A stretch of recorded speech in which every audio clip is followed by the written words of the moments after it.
우리 성도님 어느 한 가정이 이런 얘기를 하시더라고요.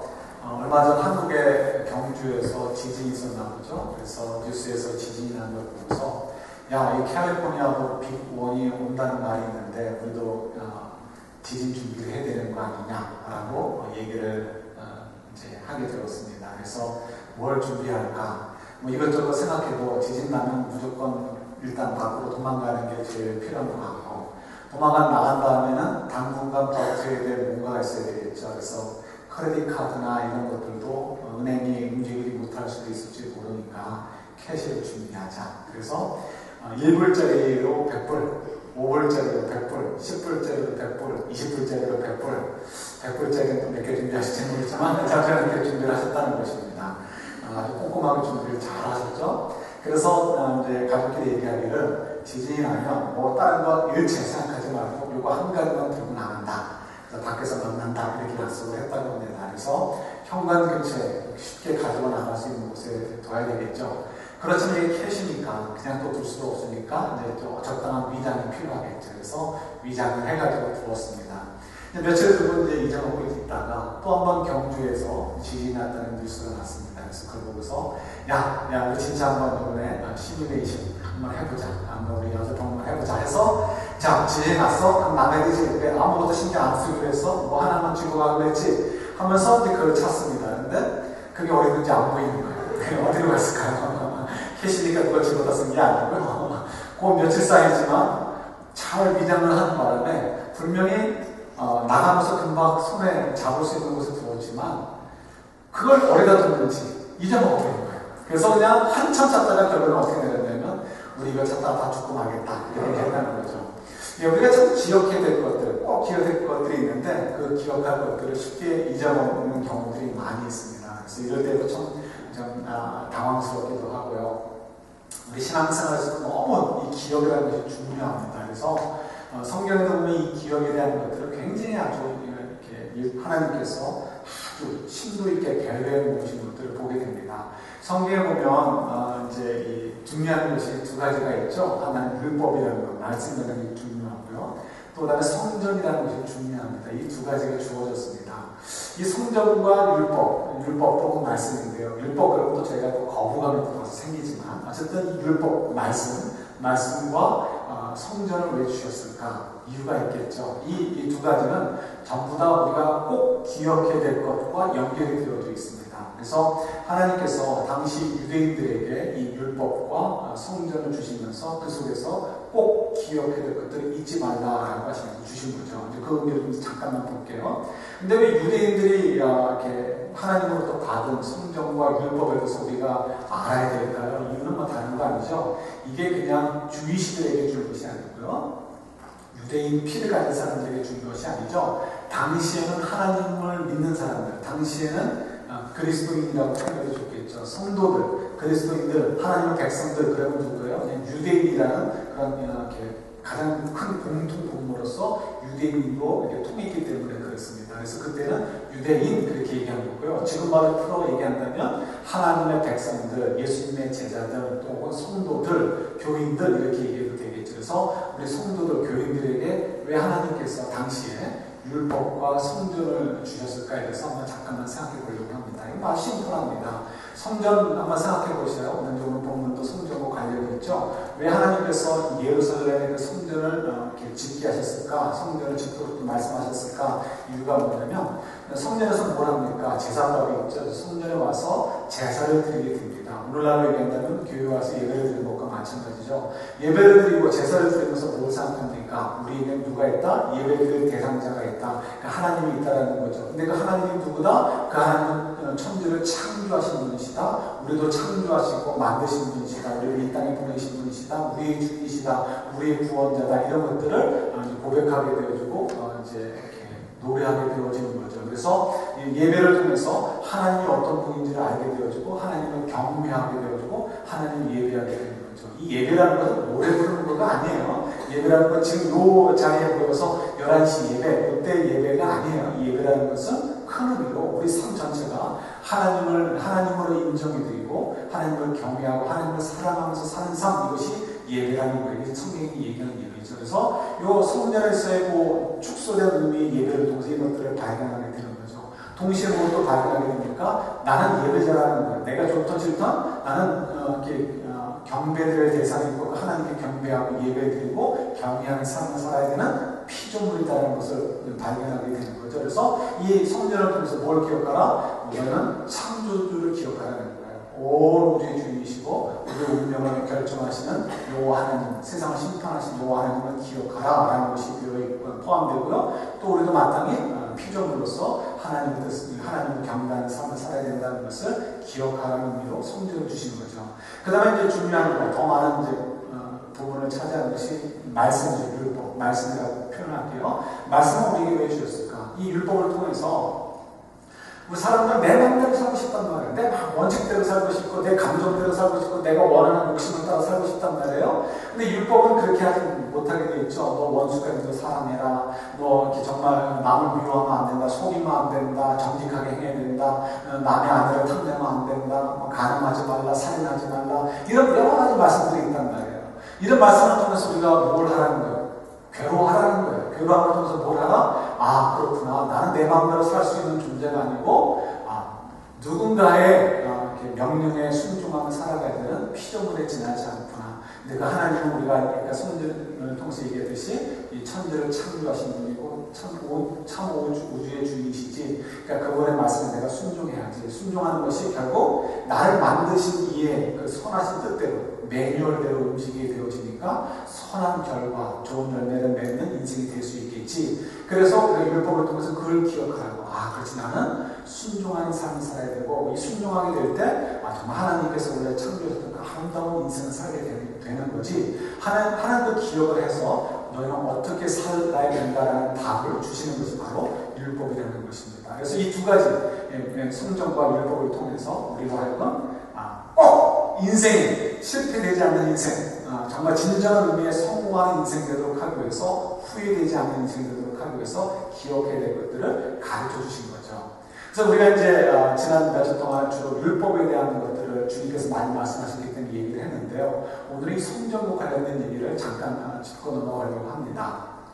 예수님께서 이 성전과 관련된 이제 일을 하시는 거죠. 그래서 오늘 보면 바로 앞에 같이 연결된 이야기인데 바로 앞에 보면 예수님께서 예루살렘 성전을 갔다가 너무 화가 나셨어요. 왜 화가 났냐면 사람들이 막 장사를 하고 막 정신없어요. 그래서 예수님께서 뭐라고 얘기하십니까? 이 성전을 하나님께 예배드려야 될 곳, 기도하는 곳을 어떻게 너희들이 도둑들의 소굴로 만들었느냐 하면서 막 그냥 이렇게 뒤집어 엎으셨죠. 굉장히 아주 예수님께서 진노하신 것을 성경에 기록하고 있습니다. 그래서 우리가 이제 이 말씀을 조금 먼저 이해하는 것이 필요한데, 간단하게 얘기한다면 지금 예수님께서는 은유적으로 표현을 하고 계시다는 것을 여러분 주목하셔야 돼요. 은유적, 비유적으로. 그래서 예수님께서 말씀하실 때 직접적으로 얘기하지 않으시고 비유로 표현하실 때가 있죠. 예를 들어서 우리가 이제 인자 이런 말씀을 많이 하시는데, 인자라는 얘기는 이제 사람의 아들이라는 뜻입니다. 사람의 아들 보면 우리가 어떻게 생각할 때 예수님이 하나님의 아들이신데 인자라고 그러시네. 그러니까 예수님 사람의 아들이라고 이렇게 겸손하게 자기를 부르시네, 이렇게 우리가 이해를 할 수 있단 말이에요. 근데 그건 우리 생각이고요. 이 인자라는 것은 그러니까 유대인들이 딱 생각하는 것이 있습니다. 뭐냐면 다니엘서에 나오는 하늘로부터 인자와 같은 이가 내려오셔서 라는 말씀이 있거든요. 그래서 메시아를 얘기합니다. 하나님의 아들을 얘기합니다. 그래서 인자는 우리가 우리 식으로 이해하면 안 되는 것처럼, 지금도 이제 그런 당시의 문화와 그때 이제 그 사람들이 이해했던 수준에서 우리가 먼저 이해하는 것이 필요합니다. 성경 항상 원독자가 이제 중요하죠. 그래서 당시에는 예루살렘 성전에서 제사를 드릴 때 먼 거리에서 온 사람들이 염소나 양을 갖고 올 수 없잖아요. 그러니까 예루살렘에 와서 돈을 주고 그걸 사고 그 산 재물을 갖다가 가지고 제사를 드렸습니다. 아니면 헌금을 할 때도 로마 화폐로 드릴 수 없잖아요. 그래서 유대 성전에서만 쓰는 화폐로 바꾸어서 이제 헌금을 했습니다. 그러니까 환전소가 있는 거죠. 근데 이 당시의 그 기록을 보면요, 이 성전 밖에, 예루살렘 성전 밖에서도 그런 환전소나 물건을 사는 곳이 많았는데요.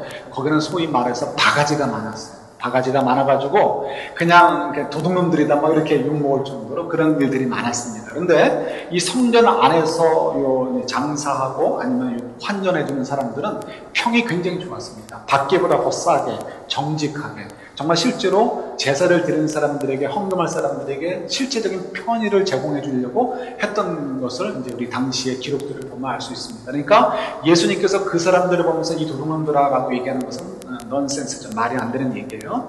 그렇다면 우리가 굳이 이제 요 본문을 그냥 문자적으로 해석을 하려고 하면 예수님께서 그러면 이 사람들이 장사한 장소를 가지고 얘기하는 것이 아니겠는가 생각할 수 있습니다. 그런데 거기다 명확한 근거가 없어요. 특히 당시에는 유대 율법주의에 빠져 있었던 시대이기 때문에 과연 그 사람들이 돈 조금 벌려고 그렇게 했을까? 그러나 조금 전에 얘기했듯이 그 사람들이 돈 많이 벌려고 했던 사람들이 아니라는 것을 알 수 있죠. 그러니까 그것도 좀 뭔가 안 맞는 것 같아요. 근데 이거 저희들이 은유적인 표현으로 본다면 우리가 너무 쉽게 이해되는 거죠.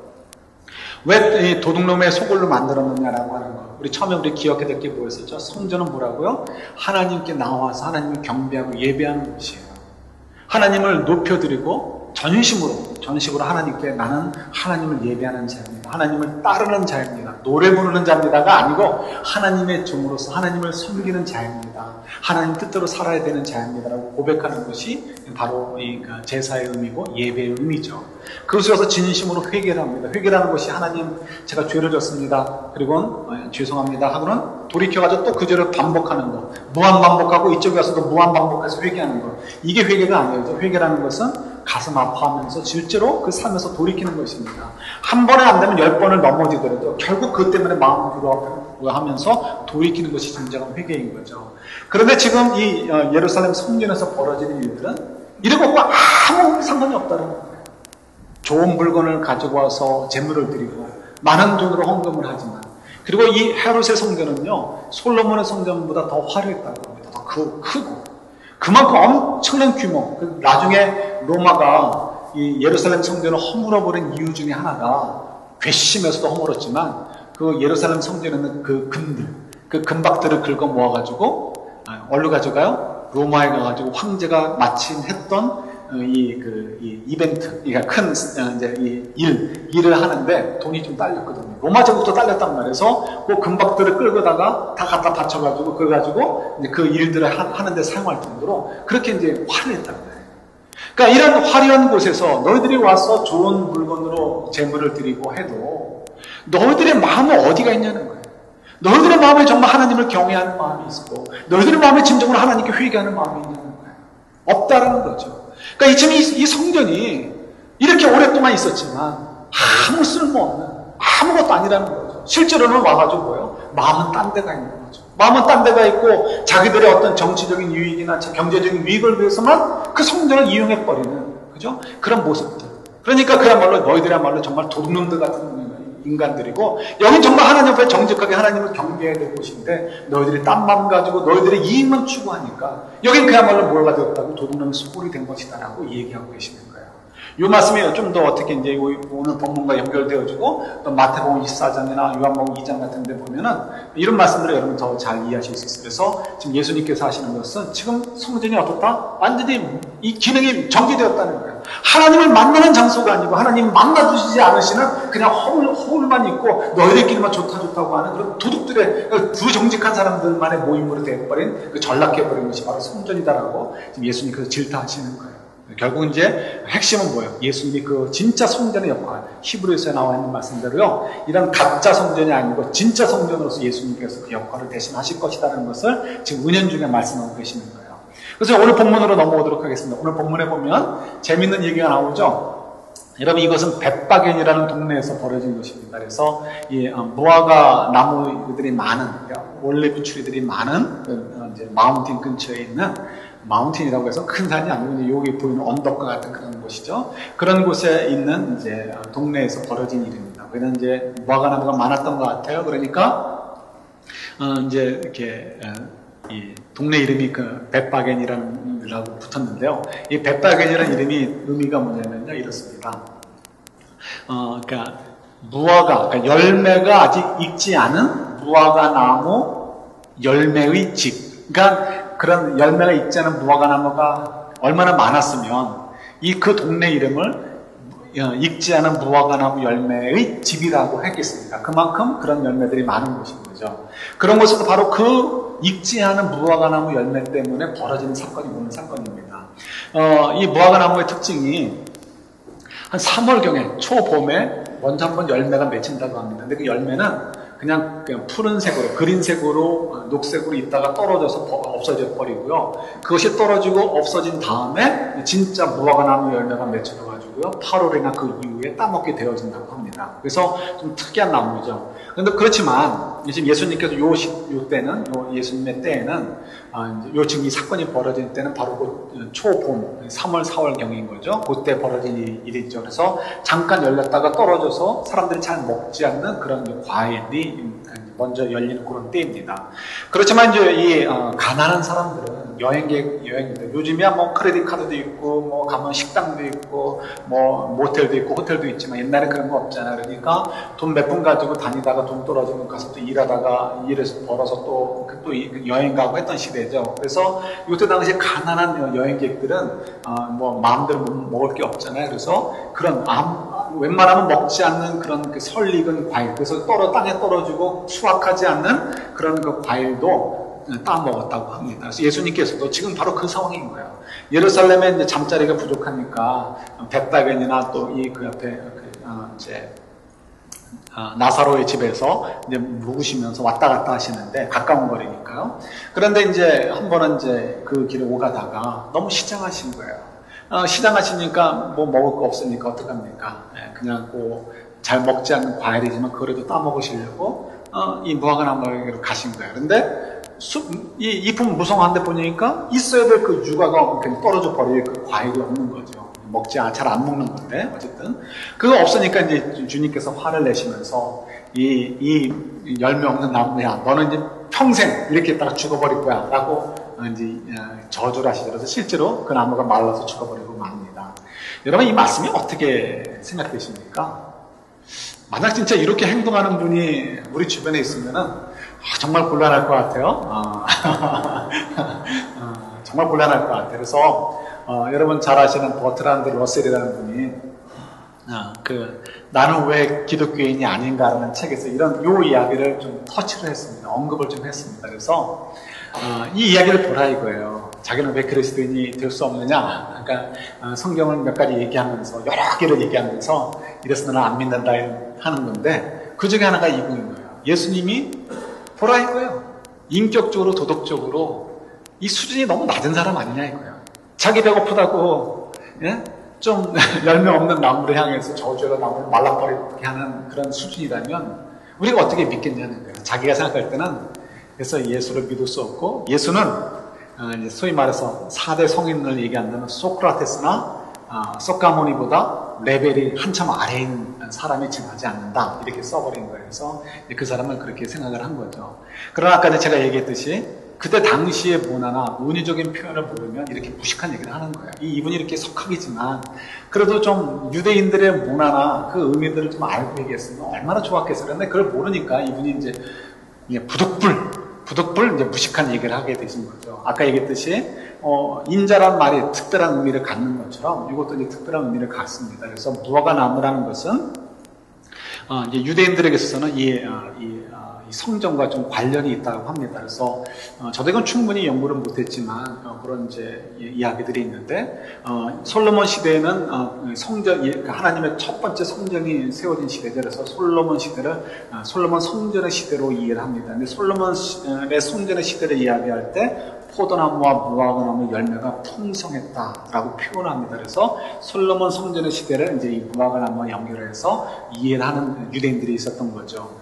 그런데 그것도 그렇고요. 더 중요한 건 뭐냐면 여러분 이 성경이 기록됐을 때 그냥 대충 뭐 기억나는 대로 그냥 기억나는 거 막 순서 없이 막 집어넣은 거 기껏해야 좀 연대기를 조금 적용해가지고 기록해 놓은 것을 생각하시면 착각이셔요. 그런 건 없어요. 하나님께서 지으신 책인데, 성령께서 역사에서 지은 책인데 그럴 수가 있지 않죠. 좀 굉장히 고도로 짜여진 책이 바로 성경입니다. 그래서 마태복음도 그냥 짜찍기 한 게 아니고요. 고도로 이렇게 어떤 목적을 가지고 기록해 놓은 거죠. 그래서 이 이야기는 앞뒤 이야기들과 연결해서 보셔야 돼요. 그래서 이 바로 앞에 얘기는 뭐였었죠? 성전에서 예수님께서 왜 여기를 도둑놈의 소굴로 만들었느냐라고 화내셨던 거. 그래서 이 성전은 기능이 이게 없어졌다는 거예요. 성전이 이제 없어지게 될 것이다라는 것을 은연중에 말씀하시는데, 이 이야기는 결국 뭐냐면 열매가 어쨌든 간에 있어야 되는데 열매가 없는 나무, 그것이 사람들이 좋아하는 과일이든 아니면 떨어져서 가난한 사람만 주워 먹을 만한 그런 과일이든 상관하지 않아요.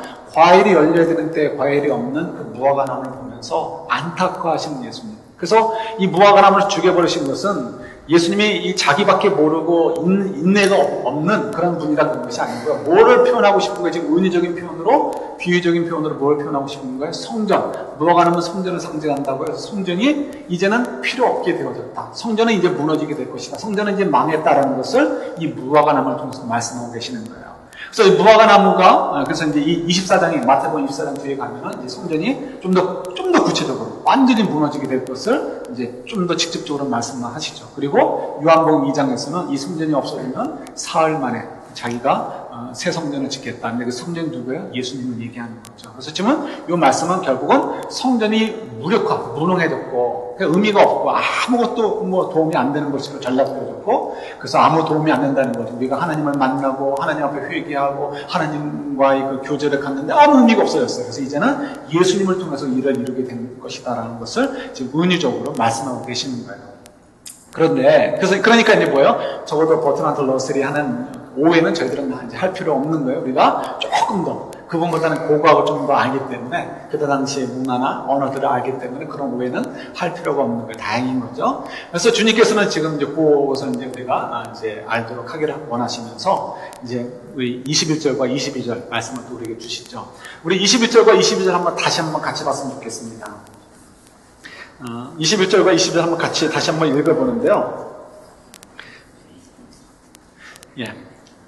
같이 읽겠습니다. 예수께서 대답하여 이르시되 내가 진실로 너희에게 이르노니 만일 너희가 믿음이 있고 의심하지 아니하면 이 무화과 나무에게 된 이런 일뿐 아니라 이 산더러 들려 바다에 던져지라 하여도 될 것이요 너희가 기도할 때 무엇든지 믿고 구하는 것은 그대 하시니라. 아멘.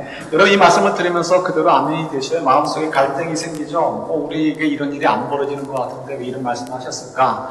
근데 이 말씀에 이제 이 말씀도 그냥 우리가 툭 띄어서 생각하면 안 돼요. 그죠? 우리 앞뒤 자르고 얘기하면 안 되고 그 본문 속에서 이 문단 속에서 얘기를 해야 되는 거죠. 지금 이 이야기는 어디와 관련되어 있다? 성전과 관련되어 있어서 먼저 이거만 얘기하면 사람들이 생각할 때는 이거는 불가능한 일이에요. 지금 예수님 말씀. 왜냐?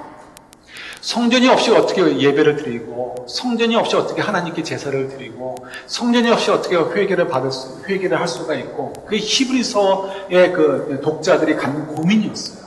그래서 예수님, 그때 이제 그때 히브리서 저자가, 이제 그 이야기를 하는 거죠. 비슷해요. 그래서 지금 그 유대인들이 생각할 때, 제자들이 생각할 때 이건 불가능한 일인 거예요. 성전이 없는데 어떻게 우리가 하나님과의 관계가 성립이 될 수 있을까? 그런데 이제 주님께서 말씀하시는 거죠. 아무리 화려한 성전이 있어요. 아무리 이렇게 거룩해 보이는 이 제사가 있어도 마음이 없이는 그 아무 믿음에 도움이 되지 않았던 것을 너희들이 알지 않느냐 그 얘기를 하시는 거죠. 그러면서 진짜 믿음이 있다면 예수 그리스도 안에서 우리가 진짜 믿음을 갖게 되어진다면 화려한 성전이 없어도 또 이렇게 거룩해 보이는 제사가 없어도 다 된다는 거예요. 하나님과의 관계가 형성될 수 있고, 하나님을 경외할 수 있고, 하나님을 예배할 수 있고, 하나님으로부터 죄 용서를 받을 수 있다. 이것이 지금 예수님께서 말씀하고 싶으신 거예요. 뭐만 있으면? 믿음이 있습니다. 근데 이 믿음이 얼마나 강력한지, 지금 그들의 눈에 뭐가 있어요? 지금 올리브 마운틴, 무화과나무 산이 있고요. 그 산이 이 앞에 있어요. 그리고 이 지금 높은 곳이 있으니까 예루살렘 근처니까 높죠. 거기서 왼쪽으로 서쪽으로 보면은 그게 뭐가 있어요? 지중해가 있단 말이에요. 그러니까 옛날엔 공해도 없으니까 보였겠죠. 그러니까 지금 눈앞에서 보이는 걸 가지고 얘기하시는 거예요. 야, 너희들 이 믿음만 있으면 화려한 성전 없고 그런 제사 제도가 없어도 너희들이 하나님을 경배할 수 있고 하나님께 죄 용서를 받을 수 있고 하나님을 만날 수 있고 하나님의 은총을 누릴 수 있어. 그게 얼마나 그 믿음이 중요하냐면 그 믿음으로 되는 거야. 근데 그 믿음이 얼마나 힘이 있냐면 너희 지금 눈에 보이는 저 산이 있지? 뭐 골짜기든 뭐든 간에 그 산에 뚝 떨어져가지고 그냥 저 바다 위에 속에 이렇게 던져주십시오라고 기도해도 그 기도가 이루어질 만큼 그 믿음, 그 능력이 있단다라고 주님께서 말씀하시는데 그래서 일종의 이제 그 믿음이 얼마나 큰지를 과장법으로 설명을 해주신 거죠. 그래서 이만큼 믿음이 있다라는 것은 믿음의 능력이 있다는 것을 말씀을 해주시는 거예요. 근데 여기서 우리가 이제 잘 좀 이해할 것이 필요한 거죠. 우리도 뭘 기억해야 된다? 항상 율법과 성전이 왜 주어졌느냐? 하나님이 어떤 분이시고 내가 누구인가를 기억하는 것이 필요하죠. 그래서 이 말씀도 마찬가지여서 이 말씀도 그냥 우리 마음대로 뭐든지 하면 된다는 의미가 아니라는 것을 잘 이해되는 거죠. 조금 이제 설명을 드리도록 할게요. 여러분, 이 말씀을 오해하면 참 곤란한 것이 이렇습니다. 예를 들어서 이제 그 대통령의 사인이나 특히 옛날 같은 데 왕의 사인 같은 거를 갖고 있거나 마패 같은 걸 갖고 있으면 어떻습니까? 그 사람이 원하는 건 다 들어주게 돼 있어요. 그죠? 안 들어주면 어떻게 돼요? 목이 날아가는 거죠. 예를 들어서 제 친구 동생이 군대 생활을 할 때 어느 이제 사령관의 운전수였습니다. 근데 뭐 사령관의 운전수는 아무것도 아니죠. 3년 있다 그냥 땡치는 건데 그래도 그 아이의 이제 신분증에 보면 뒤에 상기인과는 30초 이상 대화하지 말 것. 어느 누구도 그 사람에게 시비 걸지 말라라는 거예요. 보안사고 헌병이고 걔가 뭘 하든 간에 걔한테는 뭐라고요? 30초 이상 얘기하지 말라라는 거예요. 뭐 혹시라도 이제 기밀 같은 거 들었을 수 있으니까 실수라도 나가지 않도록 하는 거죠. 그럴 경우에는 이제 어느 누구도 그 사람을 건들 수가 없는 거예요. 그냥 문제가 생기면 그냥 그 사령부에 연락을 해서 그 사령부에서 해결을 해야 될 거지 밖에서 해결이 안 된다는 거죠. 이만큼 어떤 사인이 있고 특별한 어떤 그 권리를 갖는다는 건 굉장히 중요합니다. 하물며 대통령 사인을 받았다는 굉장한 거죠. 근데 그럴 때 그러면 그 사인을 갖고 있는 사람은 모든 걸 자기가 원하는 것을 얻을 수가 있습니다. 그러나 그 얻는 것이 정당해지려면 어떻게 되는 거죠? 자기에게 맡겨진 사명, 임무대로 정당하게 사용되어질 때 그때 요구되어진 건 모든 것들을 공급을 받게 되고요. 그러면 그것은 불법된 것이 아니고 정당하게 사용된 것이고 칭찬받을 만한 일이 되는 거예요. 그런데 만약 그걸 가지고 그 권리를 가지고 자기의 욕심을 채우려고 하고 사리사욕을 채우려고 하고 아니면 어떤 부정한 데 사용하려고 하고 괜히 자기 기분이나 누리려고 한다면 어떻게 되겠습니까? 그는 절대로 옳은 방법이 아니고 부정한 방법이 되어지는 거죠. 지금 이제 한국의 문제가 그거잖아요. 그래서 참 이게 이제 지금 크게 문제가 되는 거죠. 우리가 지금 이번 한국 상황을 좀 돌아왔으면 좋겠어요. 이 말씀도 우리가 잘 이해하셔야 되는 거예요. 이 말씀도 우리 마음대로 살라라고 주는 말씀이 아니고요. 바로 이런 그 관점에서 우리가 이해를 해야 되는 거죠. 자꾸 우리는 그냥 그 한 절만 딱 끄집어내가지고 이단들이 하는 것처럼 야, 이거는 우리가 하나님께 우리에게 너 뭐든지 요구하면 들어줄 거야라고 약속하신 거야라고 오해를 합니다. 마치 알라딘의 마술램프나 우리 도깨비 방맹이를 주어진 것처럼 생각을 해요. 그렇지 않죠? 이거는 어떤 구조 속에서 우리가 기억해야 될 것을 기억하는 속에서 우리가 살 때 그때 하나님께서 무엇이든지 너희들이 필요한 것들에 대해서는 어느 것도 방해받을 것이 없다라고 약속해 주시는 것이라는 거죠. 믿음의 능력이다라고 말씀을 해 주시는 거예요. 이런 것들이 오해되니까 지금 한국에 너무나 큰 문제가 되어지는 거죠. 한국 기독교가 이게 정말 아주 심각한 일이에요. 너무 지금 막장으로 가죠. 그래서 참 괴로워요. 정말 도덕성이 무너지고 그리고 정말 이렇게 하나님의 심판을 두려워하지 않는 그런 일들을 너무 많이 하는 거죠. 요즘 뉴스의 최고의 주인공이 누구예요? 박근혜 씨하고 그다음에 최순실 씨. 이 두 사람인데 이 최순실 씨가 무당인데 왜 교회를 갔는지 모르겠어요. 교회를 가가지고 그 교회는 어떻게 된 게 기도 제목을 올릴 때 아마 헌금 봉투에다가 헌금하고 기도 제목을 넣어가지고 이렇게 올리면 그 주보에 또 올리나 봐요. 그런 또 웃기는 교회도 있어요. 그러니까 이제 그 교회 그 주보에 실린 거가 증거고 나와가지고 지금 뉴스에도 나오고 그래서 정말 창피해요. 근데 거기 보면 뭐라고 돼 있어요? 내 딸이 승마 대회에서 좋은 성적 얻게 해주세요. 뭐 그런 내용. 우리가 드리는 기도를 꼭 응답해 주세요. 이게 제일 많았던 것 같아요. 저도 일부러 찾아봤는데. 그리고 또 그다음에 가정의 화평, 가족들의 건강 이런 것들을 올려놨어요. 우리가 생각하면 그러니까 저희들이 아니고 그분들이 생각할 때는 그분이라고 해야 될지 그 사람이라고 해야 될지 모르지만 어쨌든 간에 그런 분들이 생각할 때는 이 본문 말씀을 잘못 이해하면 옳거니 이거 맞다 이거예요. 그러니까 우리가 지금 내가 정성을 들여서 헌금하고 정성과 기도 제목을 적어서 하나님께 드렸어요. 그럼 어떻게 기도 응답이 돼야 되겠죠? 그러니까 어떻게 돼요? 그 다음에는 자기가 마침 대통령 사인 받은 게 있단 말이에요. 물리적인 사인이든 보이지 않는 사인이든 사인 받은 게 있죠. 그러니까 어떻게 돼요? 딸이 메달을 따면 입상을 하게 되면 기도 응답이 되는 거예요. 그죠? 그러니까 어떻게 해요? 수단 방법을 가리지 않아요. 그래서 다른 사람을 불공정하게 탈락시키면서 자기 딸이 우승을 하게 하거나 입상을 하게 해요. 그러고 와서 뭐라고 해요? 감사헌금하는 거죠. 하나님께서 기도 응답해 주셔서 우리 딸이 메달을 땄습니다. 또 사인이 있는데 자기 집에 화평을 위해서 돈이 좀 필요하네요. 우리 같으면 메달만 있어도 좋을 것 같은데 몇백억은 기본이고 그 이상인 것 같아요. 몇천억일지도 모르겠어요. 그런 돈이 필요하네요. 그러니까 어떻게 해요? 재벌도 불러다 놓고 자기가 얘기해서 안 되면 대통령을 통해서라도 협박을 하는 거죠. 줄래 안 줄래? 안 주면 어떻게 돼요? 날아가니까 줄 수밖에 없게 되는 거죠. 그리고 와가지고 어떻게 해요? 또 감사헌금에다가 하나님께서 기도 응답해 주셔서 감사합니다. 우리가 이렇게 또 가정에 필요한 것들이 채워졌습니다. 이렇게 되는 거예요. 이런 부도덕하고 정말 하나님의 심판을 이렇게 무소하지 않는 이런 상태로 돌아간다는 거. 그죠? 이런 것들이 무엇 때문에 그래요? 하나님을 기억해 될 것. 하나님 우리에게 꼭 기억하라고 하는 내용들을 기억해 버리지 못하고 이 말씀을 보니까 그렇게 되어지게 되는 거예요. 저희들이 참 그런 면에서 이 말씀을 잘 이해하는 것이 필요하죠.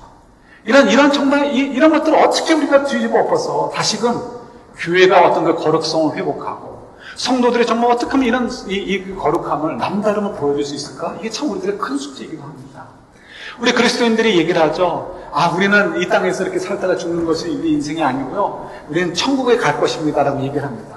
그러면서도 우리가 천국을 가기 위해서 예수를 믿으십시오라고 하죠. 죄 용서를 받고 천국에 가셔야 되지 않겠습니까? 전도합니다. 그런데 이상하게도 전도하는 우리들은 어떻습니까? 천국에 대한 생각을 안 해요. 천국에 대한 생각을 안 하고 어떻게든지 이 땅에서 승부를 걸려고 해요. 수단과 방법을 거르지 않고 그냥 무조건 이 땅에서 어떤 이득을 얻거나 이 땅에서 어떤 열매를 얻으려고 하는 거예요. 그러니까 그런 정말 무당이 와서도 집사가 되는 그런 교회가 돼버리고 그런 말 같지도 않은 얘기들을 가지고 이 주보에 올리게 되는 그런 정말 안타까운 현실들이 벌어지게 되는 거죠. 그래서 우리가 정말 기억해야 될 것, 이 말씀을 잘 이해해야 될 것. 우리가 뭘 기억해야 된다고? 우리는 하나님이라는 분이 있다는 거예요. 그분을 경외해야 되고, 근데 그분은 우리를 너무 사랑하신다는 거예요. 자기 아들도 아끼지 않으실 만큼 우리를 사랑하신다는 거예요. 그럼 우리는 피조물이에요. 그래서 우리는 그 하나님의 창조하신 목적대로 살아야 돼요. 이 땅에 보내주신 목적대로 살아야 돼요. 예수님께서 이 땅에 오셔서 낮아지셔서 우리들과 같은 모습으로 입고 오셨어요. 그래서 우리들의 아픔을 이해하시죠. 그래서 우리들의 아픔을 잘 이해하셔서 우리를 위해서 이렇게 희생해 주시고 우리를 위해서 기도해 주시는 거죠. 그죠? 그래서 우리도 섬기는 자들을 되기 위해서 이 땅 속에서 우리가 낮은 자세를 사는 거예요. 주님이 능력이 없으셔서가 아니고 우리가 기도를 뜨겁게 하지 않아서 우리가 요모양 욕구로 사는 게 아니고요. 주님께서 우리가 요모양 욕구로 살도록 우리를 인도하시기 때문에 그래요. 그러나 우리가 요모양 욕구로 살지만 이런 부족한 모습들 속에서 하나님의 그 무한한 능력, 정말 이 산이 저 바다로 던져질 것이다 라고 하면 그대로 될 정도로 그만큼 하나님의 강력한 능력으로 우리가 함께 하신다는 거예요. 그래서 유대인들의 눈에 볼 때는 불가능한 것이지만 예수 그리스도를 통해서 이루어지는 것처럼 우리들도 예수 그리스도를 통해서 이 불가능한 일들이 이루어질 수 있다는 소망을 이 말씀을 통해서 우리에게 던져주시는 거예요. 성경 한 군데만 한번 보도록 하겠습니다. 에베소서 3장 한번 찾아볼까요? 이건 찾으셔야 돼요. 준비를 안 해놨습니다. 에베소서 3장 12절입니다.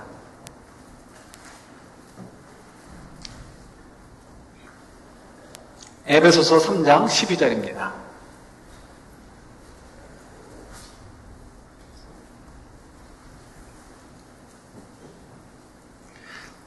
자, 우리 혹시 성경이 없는 분들이 있을 수도 있겠네요. 큰 소리로 같이 읽도록 하겠습니다. 우리가 그 안에서 그를 믿음으로 말미암아 담대함과 확신을 가지고 하나님께 나아감을 얻느니라. 아멘. 성전이 없이도 예수 그리스도 때문에 하나님께 나아갈 수 있다는 거예요. 하나님과 교제할 수 있게 되었다는 거예요. 하나님의 사랑을 받을 수 있게 되었다는 거예요. 하나님의 책임을 져주심을 우리가 누릴 수 있게 되었다는 거예요. 이것이 이제 우리들의 믿음이라는 거죠. 이것이 하나님께서 예수 그리스도 안에서 우리에게 주신 믿음이라는 것입니다. 이 믿음이 얼마나 능력이 있는가? 예? 능력이 있는가? 제가 이제 미국 처음 왔을 때 신세를 졌던 집이 있습니다. 그 집에 아이들이 있었습니다. 아들 하나, 딸 하나가 있었습니다. 제이슨과 제시카입니다. 애들이 참 착했습니다. 중학생들이었는데요. 근데 그 아이들이 이제 컸죠. 근데 그 아이들에게 할머님이 계셨습니다. 키가 좀 작으신 할머니셨는데 굉장히 친절하셨어요. 근데 할머니가 오리지널 한국분이십니다. 오리지널 한국분이시다 그러면 뭘 상상할 수 있을까요? 아들과 딸이 있는데 누굴 이뻐하겠어요? 아들을 이뻐해요. 근데 그 아들이 또 마침 첫째 아들이네요. 첫 손주예요. 그러니까 이 아들에게 모든 정성을 다 쏟습니다. 그래서 어렸을 때부터 이제 할머니가 같이 키웠는데 이 이제 큰 손주에게는 좋은 거, 맛있는 거 따로 떼어주고 그냥 무조건 예스. 둘째인 딸은 그냥 별 볼 일 없어요. 웬만하면 노. 나중에 커서도 용돈을 줘도 누굴 줘요? 큰 아들에게는 주는데 이 둘째 딸에게는 주지를 않습니다. 그러니까 이 딸아이가 굉장히 할머니에 대한 상처가 있는 거예요. 근데 이제 얼마 전에 이 할머니가 돌아가시게 되었습니다. 제가 이때 이제 그 딸아이가 그런 상처가 있다는 걸 알았어요. 이 아이가 이제 35살이 되었는데 이제 아줌마가 된 거예요. 그렇죠? 근데 이 35이 되었는데 이제 워낙 착실하고 착한 아이라 이제 좋은 잡도 없고 또 신앙생활도 이제 아주 깊게는 아직 못하고 어느 정도를 하는 이제 그런 상태에 있습니다. 그러나 이제 이 할머니에 대한 마음의 상처가 있는 거죠. 평생 가졌으니까 얼마나 할머니를 미워하겠어요. 그리고 어떤 참 말할 수 없는 감정들이 있는 거죠. 할머니가 돌아가셨고 장례식을 치렀습니다. 이 엄마의 마음에, 이 모든 것을 알고 있는 엄마의 마음에 딸아이를 보면서 참 마음이 애잔한 거예요. 할머니하고 화해하고 갔으면 얼마나 좋았을까. 할머니가 돌아가시기 전에 딸아이한테, 그러니까 손녀딸에게 내가 미안했어. 이런 한마디만 했었으면 얼마나 좋았을까. 아니, 그 말 없었어도 이 손녀딸에게 한 번, 용돈 한 번 주시거나 아니면 어떤 애정의 표현 한 번 하고 하셨으면 얼마나 좋았을까. 그게 마음의 아픔이 있었던 거예요.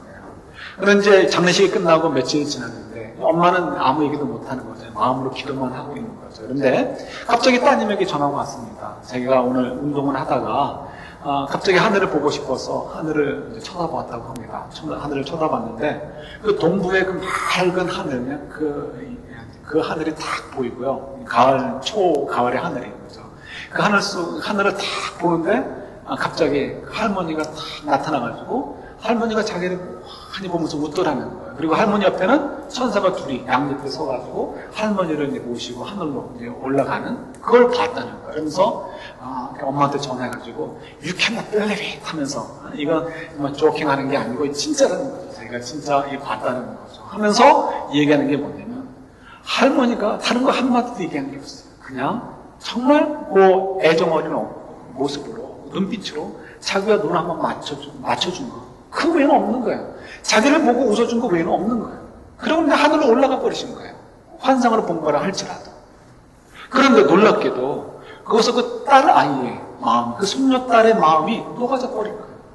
할머니가 비록 구식이라, 이제 엄마한테 그런 얘기 많이 들었겠죠. 구식이라 오빠만 그렇게 저기 했어도 사실은 나도 사랑하고 있었구나. 할머니가 표현 방법이 옳진 않았어도 나를 향해서 저런 마음을 가지고 있구나. 그 마음이 그냥 그 눈빛으로 전달되어 버린 거예요.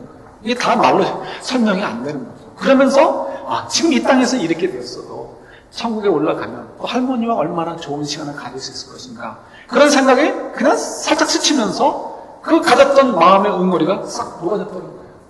여러분 이런 거 가지고 뭐라 그래요? 기적이라고 하는 거예요. 불가능할 것 같은 거. 그 문제를 해결해야 될 장본이 죽어버렸어요.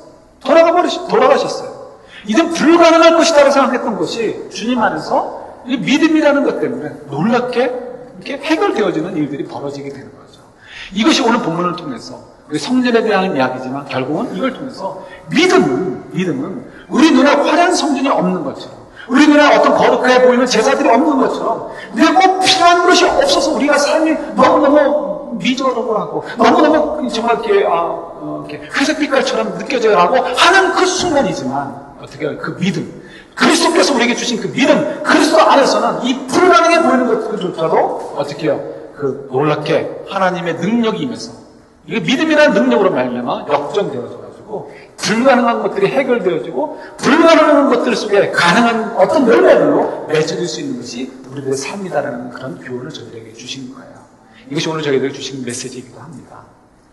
성도 여러분, 이런 소망이야말로 불가능한 것도 주님 안에서 믿음 안에서는 이루어질 수 있다는 것. 우리의 원하는 것이 이루어지는 것이 아니고 우리에게 유익한 것이 이루어질 수 있다는 것을 믿을 수 있는 소망을 주신 것이 얼마나 감사한 일입니까? 이거야말로 하박국 선지자의 말대로 비록 무화과 나무의 열매가 없고 외양간에 송아지 없고 그렇다 할지라도 난 여호와로 즐거워하여 내 비록 지금 마음에 가정의 문제 때문에 복잡하고 직장의 문제 때문에 괴롭고 비즈니스 문제 때문에 마음이 찌르고 어떻게 해요?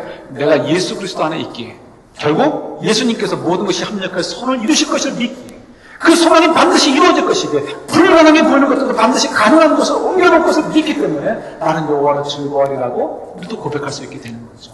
이번 땡스기빙에 우리 어저께도 저녁에 함께 식사하면서 얘기 들어보니까 가족끼리 다 못 모이는 가정들이 많이 계시더라고요. 그럴 수 있습니다. 미국이 땅덩어리가 워낙 넓어가지고, 그러기 힘들 수 있습니다. 어쩌면 1년에 한 번 보기 힘들 수도 있고, 어쩌면 2년에 한 번 보기 힘들 수도 있을지 모르겠습니다. 혹시 땡스기빙 때 함께 만나지 못하더라도요, 속상해하지 마시고, 전화로라도 우리가 그리스도 안에서 우리가 얼마나 큰 소망을 가진 자들인가, 얼마나 하나님의 그 귀한 사랑과 은혜 속에 머물고 있는 사람들인가를 우리가 좀 확인하고 함께 나눴으면 좋겠어요. 그럴 때 우리 정말 진정한 감사가 넘치고 진정한 소망으로 우리의 땡스기빙이 더 풍성해질 수 있지 않겠습니까? 이 어려운 때 더욱 우리가 주님을 향한 그 믿음을 가지고 이런 믿음 속에서 우리가 일어나고 그리고 정말 이 세상 속에 우리도 소망을 가질 뿐만 아니라 이 세상 속에 소망을 줄 수 있는 저희들로 거듭나아지는 그런 귀한 은혜의 땡스기빙이 될 수 있기를 우리 주님의 이름으로 축원합니다. 아멘. 하나님 아버지